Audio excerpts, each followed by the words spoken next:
یہ ہی انہوں نے ہی پہلا میرے اوپر کیا تھا اور ایک اور ایجنسیز کے آدمی نے. اب وہی پاور میں بیٹھے ہیں, خطرہ ان سے ہے. تو میں ایک چیز مانگی کہ مجھے سیکیورٹی دیں ادھر جانے کے لیے, اور اگر سیکیورٹی نہیں دے سکتے تو میرا ادھر کر دیں کیس جدھر مجھے سیکیورٹی ملتی ہے. جب سے میری ٹانگ ٹھیک ہوئی ہے, میں 2 دفعہ ایک لاہور ہائی کورٹ گیا اور ایک اسلام آباد, کوئی سیکیورٹی نہیں تھی, کوئی پروٹیکشن نہیں تھی. اور پھر میں واضح کر دوں کہ یہ انپریسیڈنٹڈ ہے کہ ایک ایکس پرائم منسٹر کو قاتلانہ حملہ ہوتا ہے, اس کے بعد اس کو سیکیورٹی نہیں ملتی. اس کے لیے اس وجہ سے ہم نے عدالت میں گئے ہوئے ہیں کہ ہمیں سیکیورٹی دو, اور اس جج نے میرے اوپر وارنٹ نکال دیا. اب یہ وارنٹ کیا ہے جس کے لیے پولیس آئی ہوئی تھی؟ میں یہ ذرا سارا آپ کو سمجھانا چاہتا ہوں کہ یہ جو ساری ابھی بھی شیلنگ ہو رہی ہے, یہ پولیس کا اور کوئی کام نہیں ہے, پوری فوج کی فوج آئی ہوئی ہے, رینجرز آئے ہوئے ہیں کہ اس طرح کوئی دہشت گرد یا زمان پاک میں بیٹھا ہوا ہے. وارنٹ صرف یہ تھے کہ آپ کو پولیس عدالت میں پیش کرے, یہ ہے وارنٹ. جس عدالت میں اس لیے نہیں جا سکا کیونکہ سیکیورٹی کا ایشو تھا, عدالت نے پیش کرنا, یہ پولیس نے وہاں پیش کرنا تھا. رات کو جو پریزیڈنٹ ہیں لاہور ہائی کورٹ کے بار کے اشتیاق خان, انہوں نے شورٹی دے دی, ان کو میں نے آتھرائز کر دیا, انہوں نے شورٹی دی کہ وہ جو میرا اپیرنس ہے ہائی کورٹ میں وہ گارنٹی کرتے ہیں. 18 کو انہوں نے شورٹی دے دی میں ہائی کورٹ میں پریزنٹ ہوں گا. تو جب انہوں نے شورٹی دے دی تو وہ پولیس آفیسر جو مجھے اریسٹ کرنے آیا تھا اس کو شورٹی مل جاتی, وہ کیس اس کو انتظار کرنا چاہیے. تو میں نے فیصلہ کر لیا کہ میں عدالت جا رہا ہوں, اس لیے تو وہ آیا تھا مجھے اریسٹ کرنے. اور یہ قانون ہے, یہ جو کوڈ آف کرمنل CCP جسے کہتے ہیں کہ کوڈ فار کرمنل CRPC, جو کوڈ ہوتی ہے جو جس کے تحت یہ قانون بنا ہوا ہے, اس کا سیکشن 75 کہتا ہے کہ یہ اگر کر دیں تو پولیس آپ کو اریسٹ نہیں کرتی. تو وہ رات لے کے پھر رہا اشتیاق خان یہ اب شورٹی, اور پولیس والا ہی نہیں مل رہا. وہ کیوں نہیں مل رہا؟ کیونکہ انہوں نے فیصلہ کیا ہوا تھا میرے اوپر یہ اٹیک کرنے کا. اب یہ میں آپ کو دکھا رہا ہوں کہ یہ صرف شیلز نہیں ہیں, یہ گولیاں آپ کے سامنے ہیں. یہ گولیاں چلائی انہوں نے یہاں. یہ گولیاں چلانے والے ایک آدمی کو عدالت میں پیش کرنے کے لیے نہیں آتے.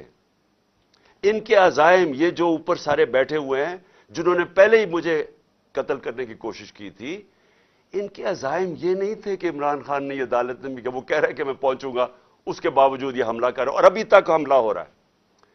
ان کا مقصد کچھ اور ہے. لندن کے اندر پلان بنا, وعدے کیے گئے نواز شریف سے, وعدہ یہ کیا گیا کہ اگر ہمیں بیک کریں گے تو میں آپ کو یہ کر کے دوں گا جس میں عمران خان کو جیل میں ڈالوں گا, PTI کو ختم کروں گا, نواز شریف کو سارے کیسز ختم کروں گا. یہ پلان تھا پورا. یہ پلان بڑی دیر سے پتہ ہے, میں بتاتا جا رہا ہوں آپ سب کو. اس پلان کے تحت یہ گیم چل رہی تھی. کیوں میرے ورکرز اس طرح, جس طرح انہوں نے یہ دفاع کیا زبان پاک کی, میں تو کیا ان کو 2 دفعہ کہا, میں نے کہا دیکھو یہ میں کوئی انتشار نہیں چاہتا, میں چاہتا ہوں میں چلا جاتا ہوں, بیگ میرا پیک تھا. لیکن سارے کارکنوں کا کیا مسئلہ تھا؟ ان کو پتا تھا کہ جب سے ہماری حکومت گئی ہے ہمارے لوگوں کو تشدد کیا گیا جیل میں, کسٹوڈیل ٹارچر کہتے ہیں اس کو. جیل کے اندر تشدد کیا گیا. اعظم سواتی, شہباز گل, ہمیں پتہ ہے ارشد شریف سے کیا ہوا, ہمیں پتہ ہے سوشل میڈیا کے لڑکوں سے کیا ہوا, اور ہمیں پتہ ہے کہ وہ درویش, وہ جو اسپیشل انسان تھا جس کے پاس پیار کے علاوہ کچھ تھا ہی نہیں, ذل شاہ سے کس طرح انہوں نے اٹھایا اور اسے تشدد کر کے قتل کر کے سڑک پہ پھینک گئے. تو وہ سارے فکر کر رہے تھے کہ دیکھیں اگر انہوں نے یہ آپ سے لے گئے ایک دفعہ آپ کو, تو یہ آپ سے بھی یہ کریں گے. اس لیے انہوں نے رات سے وہ مقابلہ کر رہے ہیں ان کا, صرف اس وجہ سے. سو میں آج یہ پوچھنا چاہتا ہوں, میں وہ جو اپنے آپ کو نیوٹرل کہتے ہیں ان سے پوچھنا چاہتا ہوں کہ مجھے یہ بتائیں کہ رینجرز کو بھیجنے کا کیا کام تھا؟ میرے دیوار کے اوپر رینجرز چڑھ رہے تھے, اندر آنے لگے تھے, میں کون سا جرم کیا کہ رینجرز کو یہاں اٹیک کروایا میرے پہ؟ اور جب رینجرز اور ہمارے لوگوں کا آمنا سامنا ہوگا تو کیا کوئی قوم سمجھے گی کہ ہماری اسٹیبلشمنٹ نیوٹرل ہے؟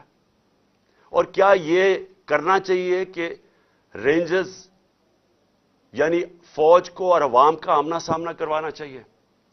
جب ٹی ایل پی آ رہی تھی اسلام آباد کی طرف تو مجھے تب آرمی چیف نے کہا تھا کہ ہم بالکل فوج کو سولینز کے سامنے نہیں لے کے آئیں گے. تو اب کیوں آ رہی ہے؟ کیا وجہ ہے؟ کون سا جرم ہے؟ کیا جرم کیا میں نے؟ اور کیا وجہ ہے کہ اس طرح کی بے دردی سے، جس طرح کا ابھی تک سب کو یہ جو شیلز مارے گئے ہیں، گولیاں چلائی گئی ہیں، یعنی یہ کیا جمہوریت ہے؟ کیا ہم نے کبھی ہمارے 3.5 سال میں کبھی کسی کے اوپر 3 لانگ مارچز دی، پروٹیسٹ تھے، کیا ہم نے کبھی کسی کے اوپر یہ کیا؟ تو یہ کیا وجہ ہے؟ اس کے پیچھے کیا ہے؟ ہم سب سوال پوچھ رہے ہیں، ہم سب حیران ہیں کہ اس سب کا مقصد کیا ہے؟ چاہتے کیا ہے؟ کیا یہ وہ ساری وہی ایک تسلسل ہے کہ کسی طرح تحریک انصاف کو دیوار سے لگاؤ، لیکن اس سے بھی زیادہ عمران خان کو مائنس کرو بیچ میں سے، اس لیے پکڑنے آئے تھے؟ اور دیکھیں، میں آج اپنی ساری قوم کے سامنے کہہ رہا ہوں کہ دیکھیں، میں نے پوری کوشش کی ہے جب سے میری گورنمنٹ گرائی گئی ہے کہ کوئی میری وجہ سے اس ملک میں انتشار نہ ہو. ہم نے سارے پرامن 70 جلسے کیے، سب پرامن. جب کوئی انتشار کا وقت آتا تھا، جب انہوں نے اسی طرح ہمارے اوپر ظلم کیا 25 مئی کو پچھلے سال، میں نے کینسل کیا، میں نے اس کو ختم کر دیا دھرنے کو، کیونکہ مجھے ڈر تھا کہ اب انتشار کی طرف جا رہا ہے. اس کے بعد 26 نومبر لاکھوں لوگ جمع تھے وہاں اس وقت پنڈی میں. ہمارا پلان تھا اسلام آباد میں جا کے دھرنا دینا، لیکن جب میں نے ماحول دیکھا جو انہوں نے پولیس 30,000 پولیس جمع کی ہوئی تھی، تو مجھے پتا تھا پھر یہ تو جان کے چاہ رہے کوئی کلیش ہو، تو میں نے وہ کینسل کر دیا. ہم نے 8 مارچ کو ایک پرمیشن لی ہوئی تھی، انہوں نے ہمیں شام کو پولیس نے پرمیشن دی تھی کہ اپنی الیکشن ریلی جو ہم نے اپنی 30 اپریل کی الیکشن کے لیے کرنی تھی، پرمیشن ملی ہوئی تھی، روٹ اپرووڈ تھا. صبح لوگ آ رہے ہیں اور دیکھ رہے ہیں پولیس کھڑی ہوئی ہے اور پولیس کے جتھے کھڑے ہوئے ہیں اور لوگ ریلی کے لیے آ رہے ہیں، اور ایک دم پتا چلتا ہے کہ دفعہ 144 لگا دی جاتی ہے. کس وجہ سے؟ الیکشن جب ڈیٹ اناؤنس ہو جائے، آپ الیکشن ریلی کے خلاف دفعہ 144 کیسے کر سکتے ہیں؟ وہ بھی کیئر ٹیکر گورنمنٹ. اور اس کے بعد شیلنگ شروع ہو جاتی ہے، جس طرح اب آتے ساتھ اس شیلنگ، ڈرانا، دھمکانا، مارنا، اور اس میں ضلع شاہ کا جس طرح قتل کیا گیا. تو اس کے بعد جب اگلے دن ہم نے وہ کیا، پھر سے انہوں نے جب بین کیا اور ان کا خیال تھا کہ ہم پھر سے ری ایکٹ کریں گے، میں نے پھر کینسل کیا، کیونکہ مجھے پتا تھا ہمارے لوگوں کو غصہ تھا جو ضلع شاہ سے، سب اسے پیار کرتے تھے. تو اس لیے ہم نے کینسل کی، ہم نے پوسٹ پون کی تاکہ کوئی انتشار نہ ہو. اب مجھے بتائیں، رات سے جب مجھے پتا چلا کہ اچھا یہ وارنٹ آ گئے ہیں تو چلیں میں شیورٹی دے دیتا ہوں، وہ بانڈ سائن کر دیتا ہوں میں اس کے ساتھ، اشتیاق خان کے ساتھ، پریزیڈنٹ لاہور بار ہائی کورٹ بار ایسوسی ایشن. تو پھر کیا چیز رہ گئی تھی؟ کیا وجہ ہے؟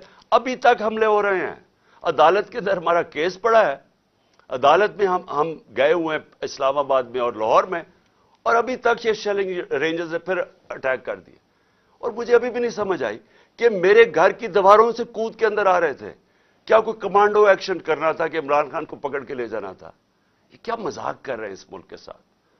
اور میں آخر میں افسوس سے کہنا چاہتا ہوں کہ دیکھیں، یہ ملک کو ادھر آپ لے کے جا رہے ہیں، اور جو بھی اس وقت پاور میں بیٹھے ہیں، میں آپ کو یہ بتا دوں کہ ملک کو ادھر لے کے جا رہے ہیں کہ یہ میرے ہاتھ سے بھی چیز نکل جائے گی. اب یہ جو لڑکوں نے، یہ تھوڑے سے تھے، جس طرح انہوں نے وہاں کھڑا ہو کے ٹیئر گیسنگ سب کے باوجود، اتنی بھاری پولیس کی نفری اس کے سامنے کھڑے ہوئے ہیں، صرف اس خوف سے کہ چیئرمین کو اٹھا کے لے جا کے یہ پھر جیلوں میں تشدد کریں گے. اور خوف یہ ہے کہ انہوں نے قتل کرنے کی کوشش کی تھی اور یہی اب جیل میں لے کے جا رہے ہیں.